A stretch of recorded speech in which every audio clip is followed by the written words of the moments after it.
интернет хэрхэн ажилдаг талаар та бодож байсан уу?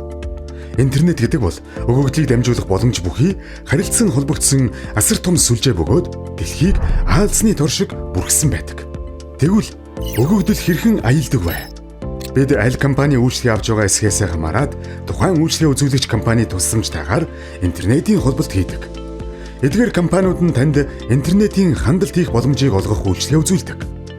Харин энэ бүх технологи, протоколууд болон төхөөрөмжүүдийн зөв зохион байгуулалт нь интернетийг дэлхийн өнцөг булан бүрт байгаа хүмүүс, байгууллагууд болон төхөөрөмжүүдийг хооронд нь холбох боломжийг олгодог.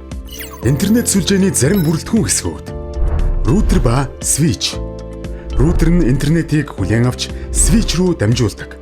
Ингэснээр рутер болон свичийн тусламжтай олон төхөөрөмжүүд нэгэн зэрэг интернет сүлжээнд холбогддог.